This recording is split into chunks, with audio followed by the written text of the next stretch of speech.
بسم اللہ الرحمن الرحیم۔ آج ہم اپنے لیکچر نمبر 7 کا آغاز غزوہ احزاب سے کریں گے۔ یہ غزوہ 5 ہجری یا 627 عیسوی میں لڑی گئی۔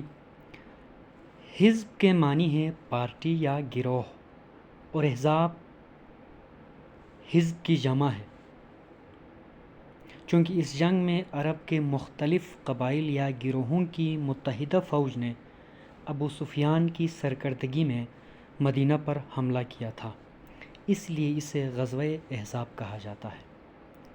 چونکہ اسلام دن بدن زور پکڑ رہا تھا اور قریش اور عرب قبائل اسے اپنے مفاد کے خلاف سمجھتے تھے۔ قریش کو ڈر تھا کہ مسلمان ایک دن ضرور مکہ فتح کر لیں گے اور شاید ان سے انتقام لیں گے۔ اکثر قبائل عرب کا ذریعہ معاش لوٹ مار تھا اور اسلام اس پیشے کو حرام قرار دیتا تھا۔ علاوہ ازیں اہل یہود اسلام کی مخالفت کرنا اپنا مذہبی فرض سمجھتے تھے۔ نیز مسلمانوں نے 2 یہودی قبائل کو ان کی شرارتوں کی وجہ سے مدینہ سے نکال کر خیبر بھیج دیا تھا، اس لیے بھی یہود مسلمانوں کے سخت مخالف تھے۔ اس کے علاوہ عرب قبائل کے قریش اور یہود سے دوستانہ تعلقات تھے، اس لیے انہوں نے بھی ان کا ساتھ دیا۔ چنانچہ 5 ہجری میں قریش، یہود اور بہت سے عرب کے قبائل نے مل کر ابو سفیان کی سرکردگی میں تقریباً 10,000 فوج کے ساتھ مدینے پر حملے کا پروگرام بنایا۔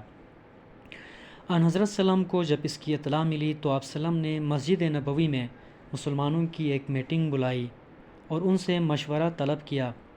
ہر ایک نے اپنی اپنی رائے دی۔ اس موقع پر حضرت سلمان فارسی نے مدینہ کی غیر محفوظ اطراف میں خندق کھودنے کا مشورہ دیا، جسے آن حضرت سلام نے پسند فرمایا، اور تمام مسلمانوں نے مل کر 3.5 میل لمبی، 15 فٹ چوڑی اور 15 فٹ گہری خندق 20 دن میں کھودی۔ اس خندق کی کھدائی میں آن حضرت سلام نے دوسرے مسلمانوں کے ساتھ خود بھی مزدوروں کی طرح کام کیا۔ خندق کی تکمیل کے بعد جلد ہی ابو سفیان کا لشکر مدینہ پہنچ گیا۔ دشمنوں کا خیال تھا کہ اب مسلمانوں کو ان کے ہاتھوں سے کوئی نہیں بچا سکتا، مگر جب کفار نے خندق دیکھی تو وہ حیرت میں پڑ گئے اور مدینہ کا محاصرہ کر کے بیٹھ گئے۔ یہ محاصرہ تقریباً 1 ماہ تک جاری رہا۔ اس دوران مسلمانوں پر فاقے آئے، مگر آن حضرت سلام کی قیادت کی بدولت انہوں نے ہر سختی کو برداشت کیا۔ اسی محاصرے کے دوران ایک دن کفار کے چند سردار عمرو بن عبدود، زرار، جبیرہ اور نوفل، جو عرب کے مشہور بہادر تھے، خندق عبور کرنے میں کامیاب ہو گئے اور انہوں نے مسلمانوں سے مبارزہ طلبی کی، مگر ان کی بہادری کی شہرت کی وجہ سے کسی مسلمانوں کو ان کے مقابلے میں جانے کی ہمت نہ ہوئی۔ آخر حضرت مولا مرتضیٰ علی علیہ السلام عمرو کے مقابلے میں گئے اور اسے قتل کیا۔ اس کے بعد حضرت مولا مرتضیٰ علی ہی کے ڈر سے زرار اور جبیرہ خندق عبور کر کے بھاگ گئے، مگر نوفل خندق میں گر پڑا اور حضرت مولا علی علیہ السلام نے خندق میں اتر کر اس کا مقابلہ کر کے اسے قتل کیا۔ اس موقع پر آن حضرت سلام نے فرمایا، علی علیہ السلام کا بروز خندق عمرو بن عبدود سے جنگ کرنا میری امت کے تمام اعمال سے بہتر ہے جو وہ قیامت تک کرے گی۔ اسی دوران بنو غطفان کے ایک رئیس نعیم نے، جو مسلمان ہو چکا تھا مگر کفار کو اس کا علم نہ تھا، یہود اور قریش کے مابین پھوٹ ڈلوا دی، اور ایک دن اس زور کی آندھی چلی کہ خیموں کی تنابیں اکھڑ گئے۔ محاصرے کی طوالت کی وجہ سے سامان رسد پہلے ہی ختم ہو چکا تھا، اس لیے ابو سفیان اور اس کے حلیفوں کو محاصرہ اٹھانا پڑا۔ قریش کا مسلمانوں پر یہ آخری حملہ تھا۔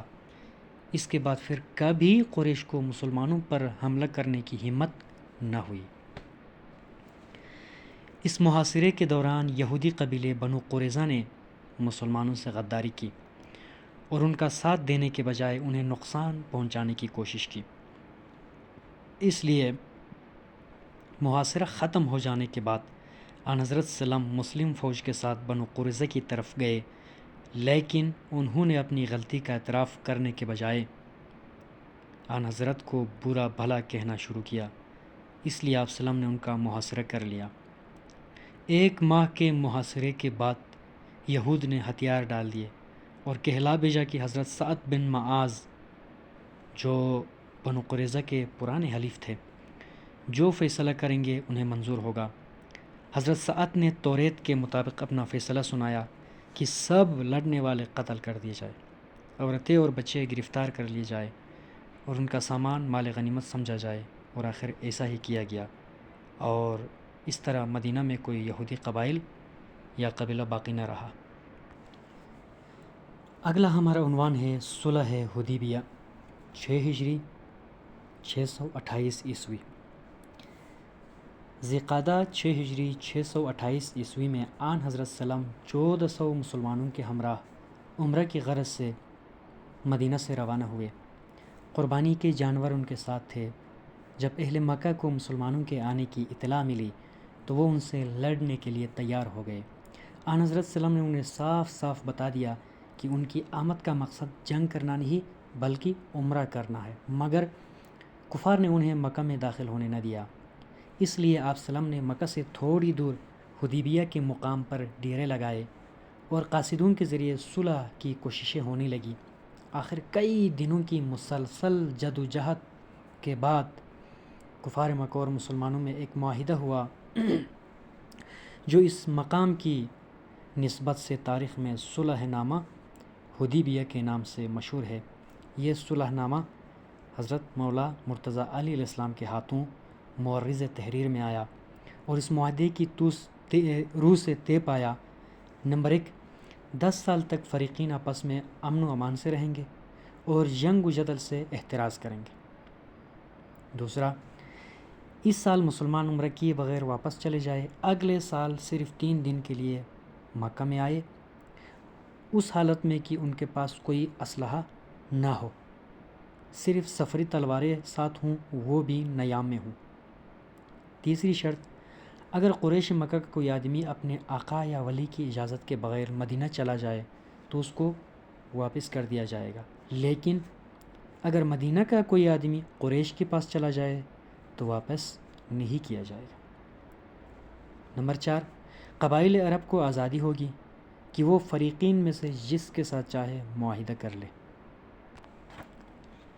اگرچہ صلح نامہ کی تیسری شرط ایسی تھی جو بظاہر مسلمانوں کے خلاف تھی، مگر آن حضرت صلی اللہ علیہ وسلم کی دور بین نگاہیں اس صلح نامے میں مسلمانوں کی کامیابی و کامرانی کی جھلک دیکھ رہی تھی، اور اللہ تعالیٰ نے بھی بات میں اِنَّا فَتَحْنَا لَكَ فَتْحًا مُبِینًا، بے شک ہم نے تجھے کھلی فتح عطا کی کہہ کر تائید فرما دی تھی۔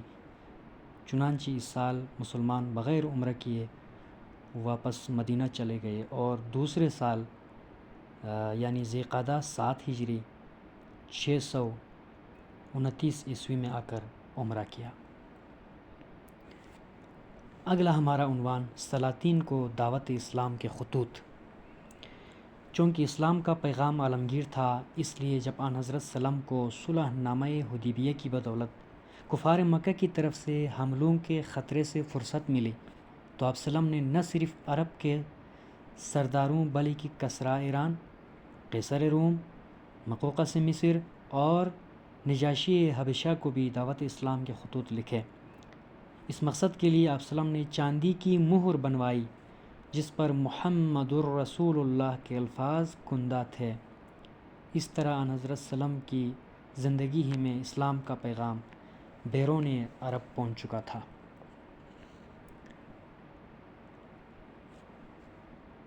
اب جو عنوان ہم ڈسکس کریں گے وہ ہے فتح خیبر۔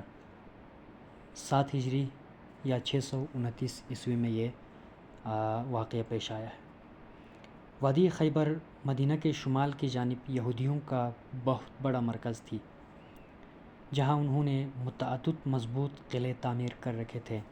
اسلام کی آمد کی وجہ سے یہود کا وہ مذہبی تقدس ختم ہو چکا تھا جو اس سے پہلے اہل عرب کے دلوں میں تھا، اس لیے اسلام کی مخالفت کرنا وہ اپنا مذہبی فریضہ سمجھتے تھے۔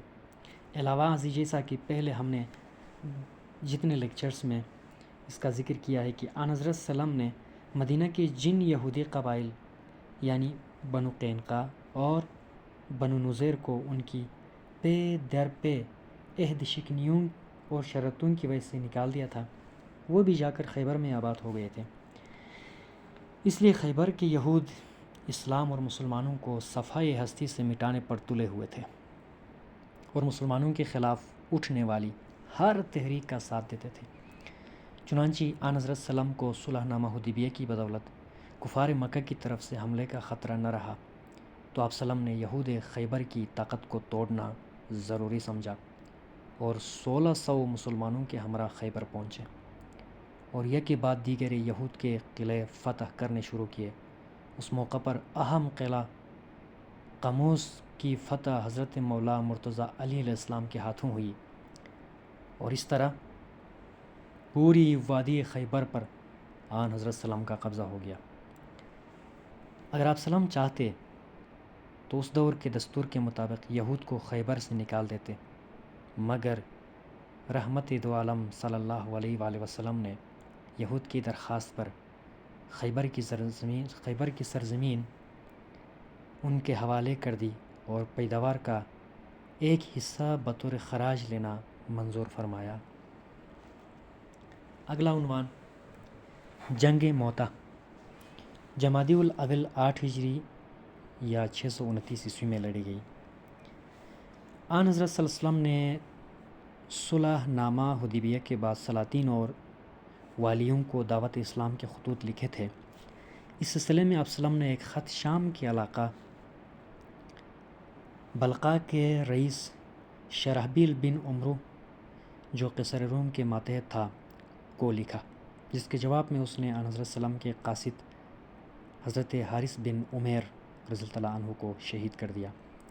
چنانچہ آن حضرت صلی اللہ علیہ وسلم نے حارث کا انتقام لینے کی غرض سے 3000 کی ایک فوج زید بن حارثہ کی سرکردگی میں شام کی طرف روانہ کی اور حکم دیا کہ اگر جنگ میں زید شہید ہو جائے تو جعفر بن ابو طالب یعنی جعفر طیار فوج کے افسر ہوں گے، اور اگر وہ بھی شہید ہو جائے تو ان کی جگہ عبداللہ بن رواحہ اسلامی فوج کے کمانڈر ہوں گے۔ چنانچہ جب اہل شام کو اسلامی فوج کی مدینہ سے روانگی کی اطلاع ملی تو انہوں نے اس کے مقابلے کے لیے 1,00,000 کی زبردست فوج تیار کر لی۔ جب مسلمانوں کو دشمنوں کی فوجی تیاریوں کا علم ہوا تو پہلے انہوں نے دربار رسالت سے ہدایت لینے کا ارادہ کیا، مگر بعد میں اپنی مختصر فوج کے ساتھ ہی مقابلہ شروع کر دیا۔ اگرچہ مسلمانوں نے نہایت ہی بہادری سے مقابلہ کیا، مگر کہاں 3000 اور کہاں 1,00,000۔ آخر اسلامی فوج کے تینوں سپہ سالار یک کے بعد دیگر شہید ہوئے اور باقی ماندہ فوج مدینہ پہنچی۔ آن حضرت صلی اللہ علیہ وسلم کو اس واقعہ کا سخت صدمہ ہوا۔ آپ صلی اللہ علیہ وسلم کو حضرت جعفر طیار سے خاص محبت تھی، ان کی شہادت کا نہایت قلق ہوا۔ یہی جنگ بعد کی مسلمانوں اور رومیوں کے مابین جنگوں کا سبب بنی۔ اس کے بعد فتح مکہ 8 ہجری یا 630 عیسوی میں ہوا ہے۔ صلح نامہ حدیبیہ کی روح سے قبائل عرب کو آزادی تھی کہ وہ مسلمانوں اور کفار میں سے جس سے چاہے معاہدہ کر لے۔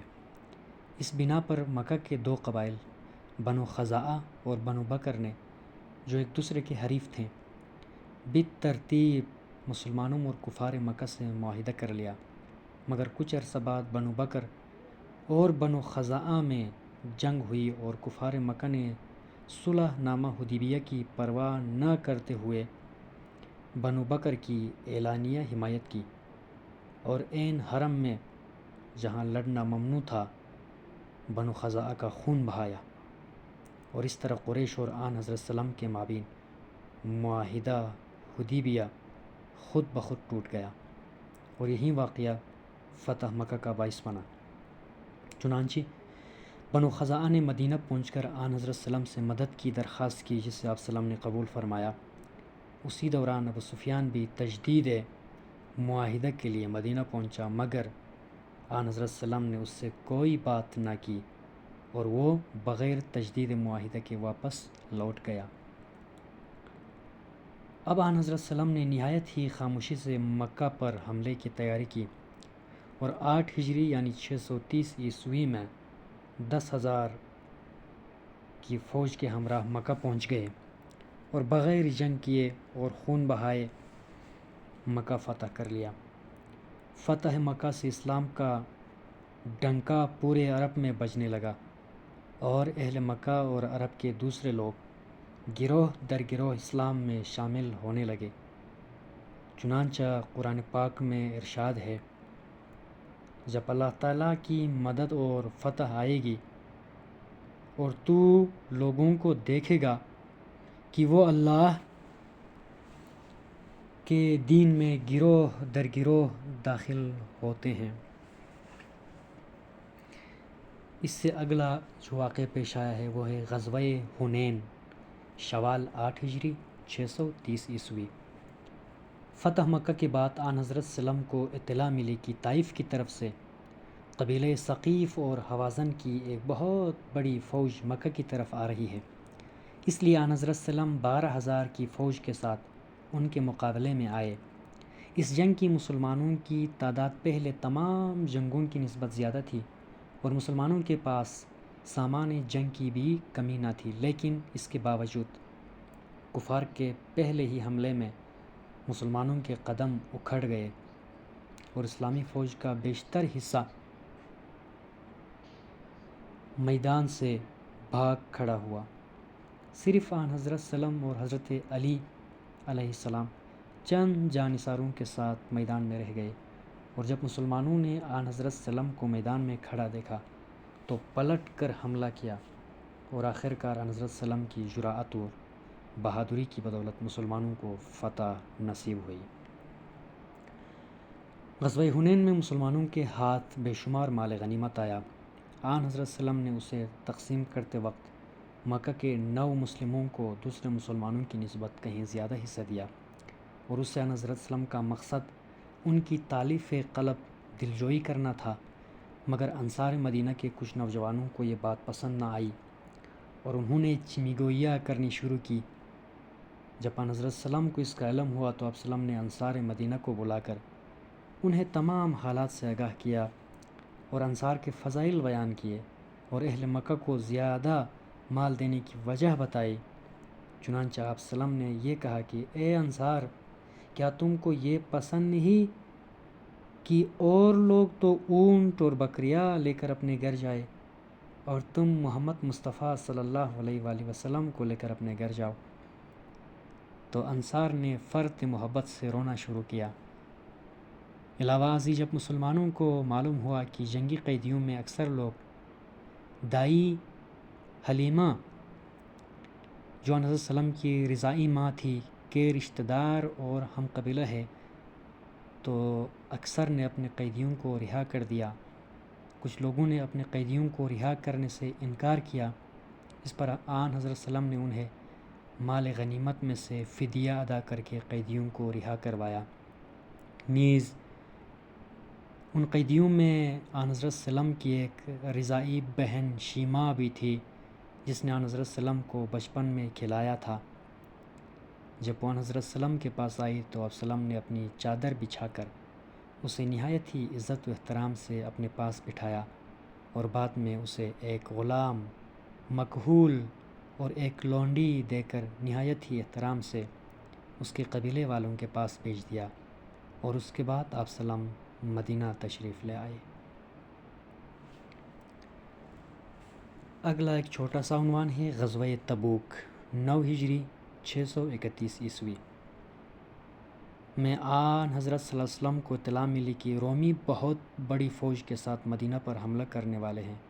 شام سے آنے والے تاجروں نے بھی اس کی تصدیق کی۔ چنانچہ آن حضرت سلم شدید گرمی کے باوجود 30,000 فوج کے ہمراہ تبوک پہنچے، جو مدینہ اور دمشق کے درمیان واقع ہے۔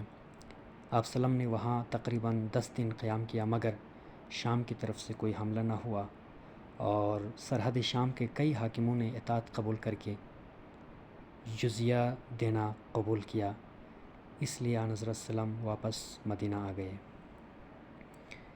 جب یہ تمام غزوات اسی انداز میں مسلمانوں کو کہیں پہ ان کی غفلت کی وجہ سے ناکامی کا سامنا کرنا ہوا، کہیں زیادہ تر جنگوں میں یا غزوات میں مسلمانوں کو کامیابی ہوئی،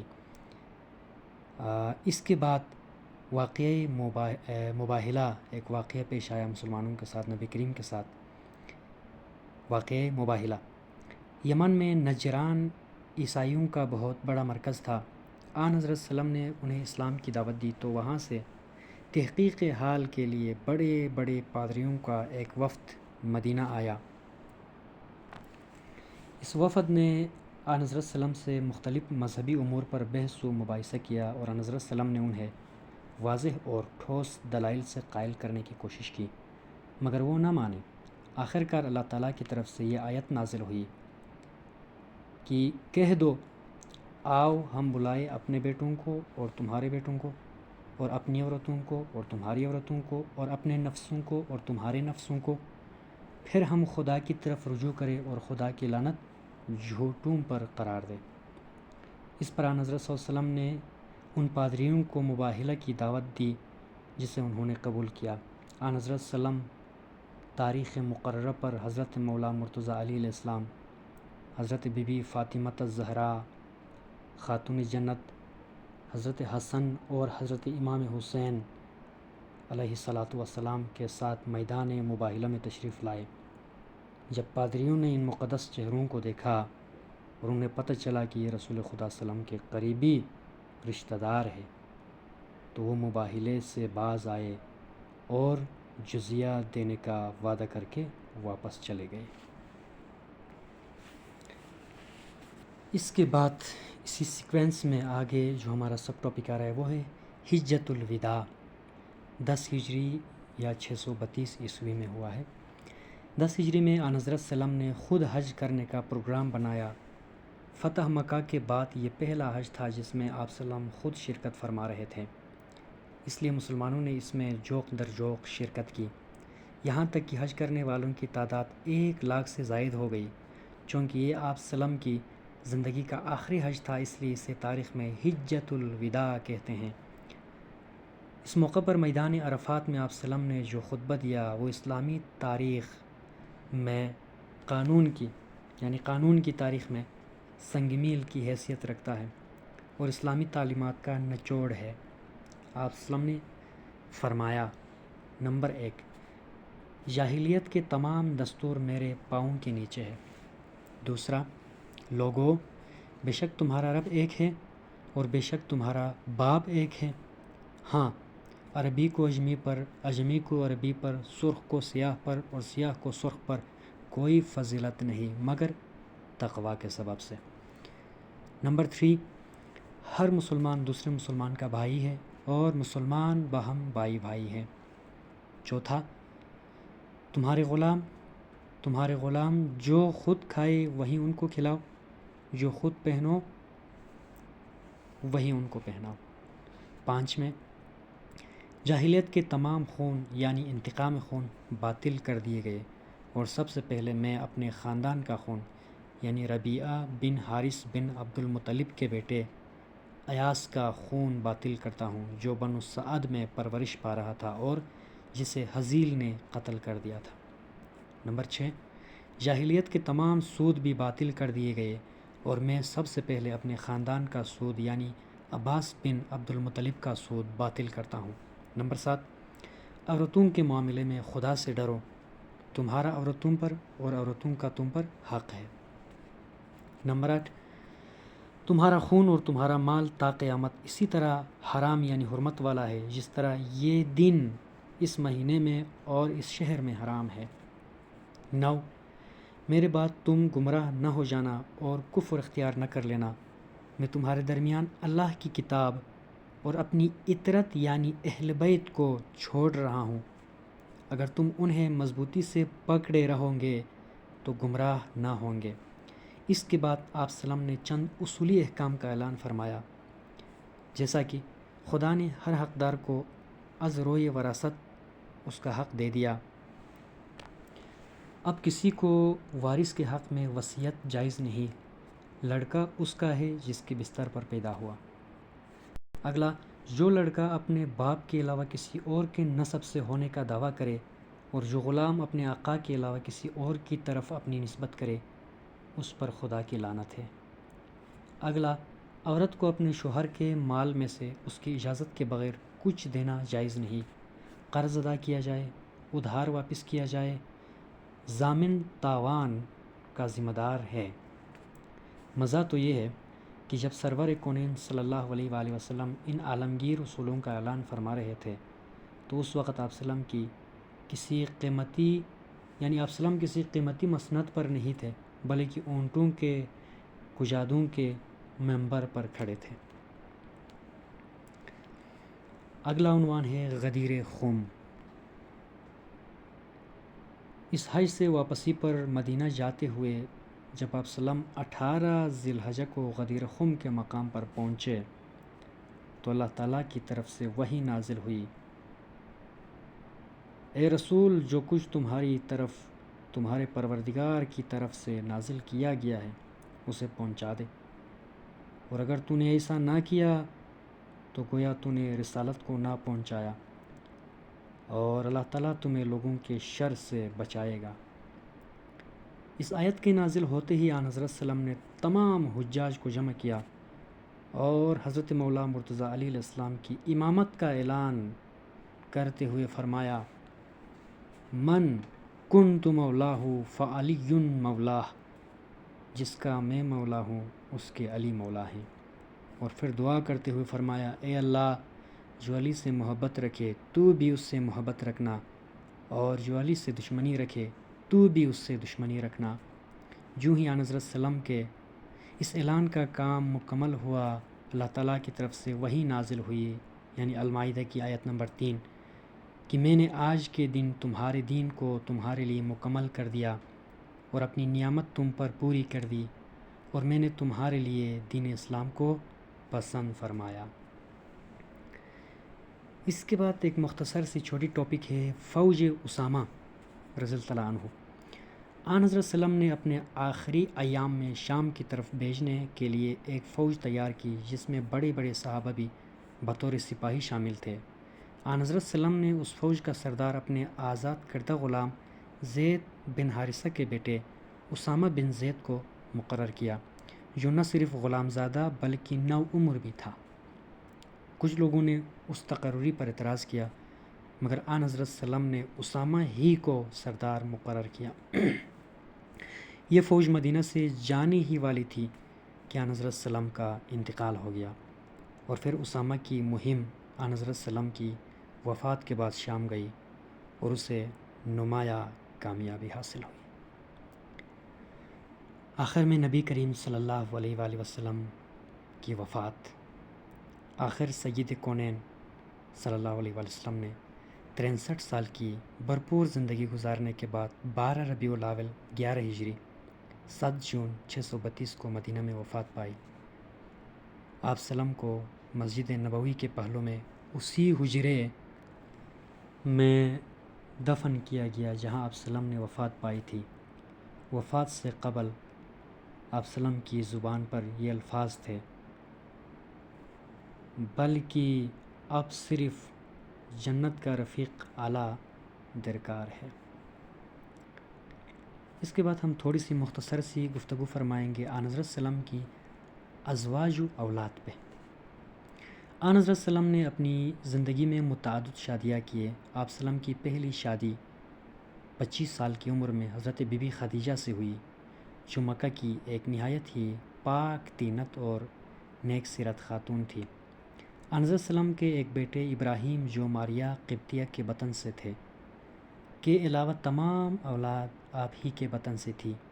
آپ سلم کی وفات کے بعد آن حضرت نے جن عورتوں سے نکاح کیا ان کے نام ہم سیریز میں آپ کو بتاتے ہیں کہ حضرت خدیجۃ الکبریٰ کے بعد دوسرا حضرت سودا بنت زمعہ، تیسرا حضرت عائشہ بنت ابوبکر، چوتھا حضرت حفصہ بنت عمر بن خطاب، پانچواں حضرت زینب ام المساکین بنت خزیمہ بن حارث، چھٹا حضرت ام حبیبہ بنت ابو سفیان، ساتواں حضرت زینب بنت جہش، آٹھواں حضرت ام سلمہ بنت ابی امیہ، نوواں حضرت جویریہ بنت حارث، دسواں حضرت صفیہ بن حی بن اخطب، گیارہ حضرت میمونہ بنت حارث، اور بارہواں حضرت ماریہ قبطیہ ام ابراہیم۔ اس کے بعد آن حضرت سلم کی شخصیت پہ تھوڑی سی روشنی ڈالیں گے۔ آن حضرت سلم اس سلسلہ نبوت کے آخری کڑی تھے جس کی ابتدا حضرت آدم علیہ السلام سے ہوئی تھی۔ آپ سلم سے بیشتر جتنے بھی نبی آئے وہ کسی نہ کسی خاص قوم کی طرف مبعوث کیے گئے اور ان کی تعلیمات بھی اسی قوم کی وقتی ضرورت کے مطابق تھی، مگر آن حضرت سلم کی بعثت کا مقصد تمام بنی نوع انسان کی ہدایت تھا۔ چنانچہ قرآن پاک میں ارشاد ہے کہ اے رسول کہہ دو، اے لوگو میں تم سب کی طرف اللہ تعالیٰ کی طرف سے رسول ہوں، اور دوسری جگہ ارشاد ہے اے رسول صلی اللہ علیہ وسلم ہم نے تجھے نہیں بھیجا مگر جہانوں کے لیے رحمت بنا کر۔ آن حضرت سلم نے بحیثیت ایک انسان ایک بھرپور زندگی گزاری۔ آپ سلم نے اپنی عملی زندگی صرف عبادات الہی تک محدود نہیں رکھی بلکہ دنیاوی امور میں بھی بڑھ چڑھ کر حصہ لیا اور اس میں نمایاں کامیابی حاصل کی۔ آپ سلم نے مدینہ پہنچ کر اپنے تدبر اور سیاسی بصیرت کی بدولت نہایت ہی نامساعد حالات کے باوجود انصار و مہاجرین کو رشتہ اخوت میں منسلک کیا اور یہود سے ایک معاہدہ کر کے ریاست مدینہ کی بنیاد رکھی، اور پھر ریاست کے سربراہ کی حیثیت سے اپنی انتظامی صلاحیتوں کا مظاہرہ کر کے دنیا پر ثابت کر دیا کہ آپ سلم ایک کامیاب سیاستدان اور اعلیٰ پائے کے منتظم تھے۔ آپ سلم کی کامیابی کا اندازہ اس سے لگایا جا سکتا ہے کہ وہی عرب جنہوں نے کبھی صدق دل سے قیصر و کسریٰ کی بادشاہت کو بھی قبول نہ کیا تھا، آپ سلم کے ادنیٰ اشارے پر جان نثار کرنے کو تیار تھے۔ آن حضرت سلم کی کامیابی کا ایک راز یہ تھا کہ آپ سلم جو کام دوسروں کو کرنے کا حکم دیتے تھے خود بھی اس پر عمل کرتے تھے، خواہ وہ مذہبی امور ہوں یا دنیاوی امور۔ مثلاً اگر صحابہ کو خندق کھودنے کا حکم دیا تو خود بھی ان کے ساتھ خندق کھودی، اگر انہیں مسجد نبوی کی تعمیر کا حکم دیا تو خود بھی تعمیر میں حصہ لیا۔ پھر بھلا کون ہوگا جو ایسے حاکم پر جان نثار نہیں کرے گا؟ عام طور پر مذہبی قسم کے لوگ دنیا سے کنارہ کش رہتے ہیں اور اسے حقارت کی نگاہ سے دیکھتے ہیں، مگر آن حضرت سلم کا ارشاد ہے لا رہبانیت فی الاسلام، اسلام میں رہبانیت نہیں ہے۔ آپ سلم نے اس دنیا کو آخرت کی کھیتی قرار دیا ہے، یعنی جو شخص اس دنیا میں نیک کام کرے گا اسے اس کا بدلہ دوسری دنیا میں ملے گا۔ آپ سلم نے کبھی دنیا سے فرار اختیار نہیں کیا۔ آپ سلم نے ایک نہیں متعدد شادیاں کی جن سے آپ سلم کی اولاد بھی ہوئی۔ آپ سلم کو اپنی اولاد سے بے پناہ محبت تھی۔